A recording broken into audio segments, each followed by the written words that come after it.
Welcome to the HR Empowerment Podcast, where we will uncover strategies and new insights from HR professionals who discuss up-to-date regulations, best practices, and the most pressing topics like diversity and equity, leadership, dealing with difficult situations, and much more that affect your bottom line and business. Thanks for joining us.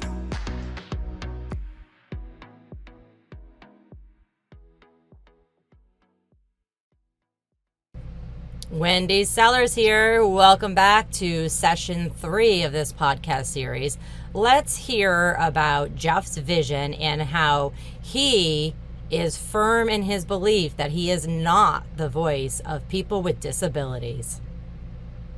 In the write-up here for the book, Jeff, it says that you're on a mission to break down walls that hold people with disabilities back from living meaningful and fulfilling lives. On a mission. This is a lifelong mission. This is a recent mission. Talk to me about that mission. It's my life. All I've ever wanted out of life is to be accepted. All I've ever wanted is to let somebody know who I am. But we have to be the vessel to open that door. Because the average person, my biggest compliment you can give me is to ask me about my disability. You know why? Really? That tells me that you're all in. You care about who I am. Black hair, green eyes, cerebral palsy. Yeah, but we were raised to think differently, though. We were raised to think, well, you accept the person, but you don't talk about that. You accept the person, you hang out with them, but you don't go there. You don't delve into that, right? You're saying that's not the way. That's not the way. No. So for the people that were brought that way, think about it differently. Go ahead, Jeff. Go ahead. But I'm not the voice of people with disabilities. I'm the voice of Jeff Arsenault. Right. I've been known to be egotistical because I had to be, because I need you to know that I can do it. Right now at 50 years old, I'm having to scale back because I have arrived. I don't need to prove that I can do anymore. Yeah. I'm the man. And that's what it takes. So, go ahead. No, I appreciate that, Wendy. Well, we got you here in this segment, too. How did you come across Jeff? How did the two of you cross paths? And what prompted you? What ignited that fire to say, you know what? I'm going to step in. I'm gonna help him out with this, getting this book off the ground and get it to where it needs to be.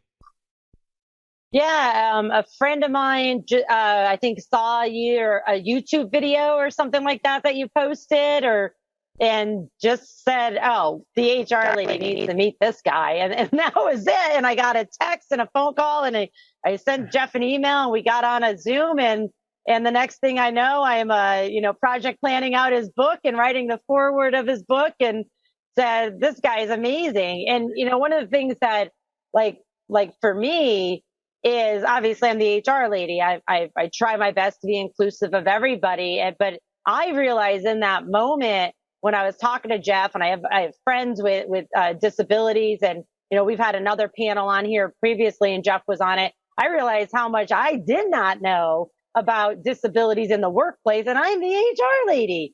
So it helped me to go, if I don't know it, then other people don't know it. But I want to share one thing with you, and you basically just touched on it. This is in the last page of Jeff's book, and it says, and so this is for everybody who's listening today, as a coworker or a community member, if you want to know something about someone with a disability, go to a human being with a disability.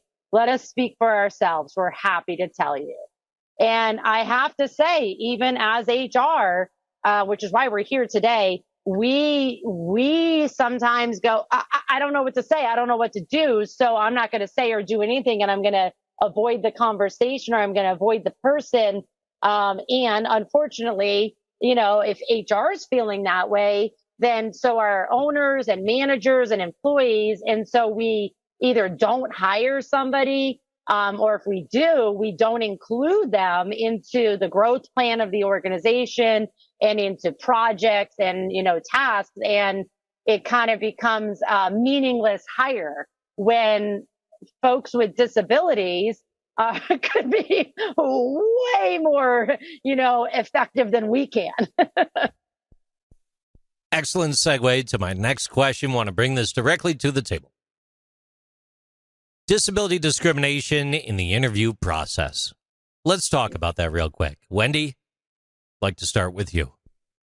Yeah. So Jeff kind of, mentioned this a little bit before of, or even he himself, who has a disability, was projecting, some bias against other people with disabilities. And so anybody who is interviewing anybody with or without a disability, do not start an interview. Don't even start a job search or a job candidate search without being prepared. You have to be prepared, and you need to be focusing on the essential functions of the job, because that's what the law says is what are the essential functions. So for example, if somebody's in a wheelchair, it's a little more of an easy visual to describe, is if somebody's in a wheelchair and part of their job occasionally is to lift a box up on a shelf. Well, if you only have to do that once a month, that's not an essential function of the job. Get Right. somebody else to help with that. Change the job. It's called a reasonable accommodation. And if you do those little things, and I know some of the hiring managers are like, oh, it's such a pain. You know what's more of a pain? Having that job sit empty. And that's even more of a pain, is having that job completely sit empty when you could have somebody who has either a disability that's visual or, that you cannot see, but they can do 90, 95, 99% of the job and be very happy doing it.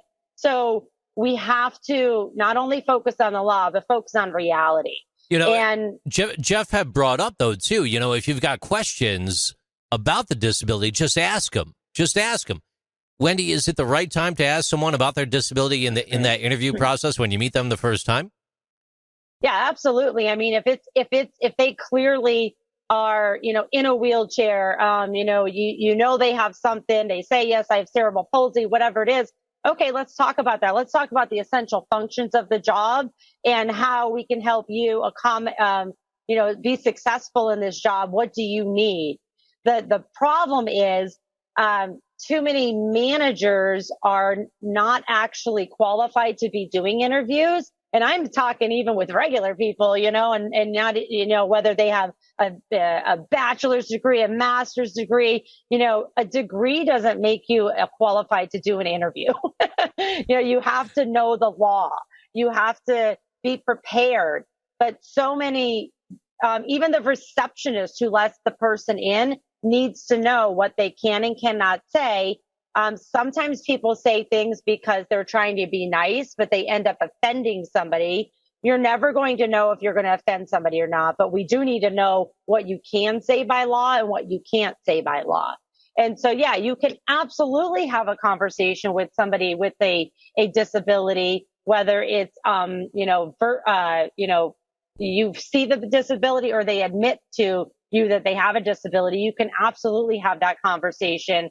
But you do have to, be wary of the law and what category you're going down into. Does that make sense? Absolutely does. And I appreciate the explanation on that. And Jeff, when we think about the interview process, have you ever been discriminated against in the interview process? What was that like if you were? Make sure you tune in tomorrow to hear about discrimination against people with disabilities in the interview process. Thank you for joining the HR Empowerment Podcast, brought to you by Aurora Training Advantage. We hope you've gained new insight and strategies to navigate the HR profession. We look forward to you joining us again on the HR Empowerment Podcast.